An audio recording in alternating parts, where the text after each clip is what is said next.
पहिलो पनि दुईटा मगाइहाल गरे काम पर्छ त्यहाँ छ खुद्रा पैसा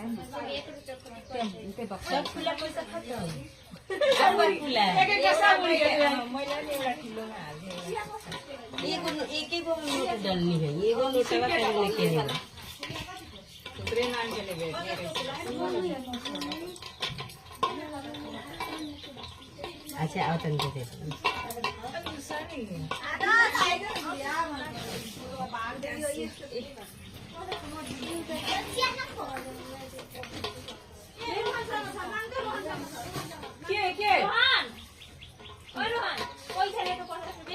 त्यसको 100 को नोट छ यो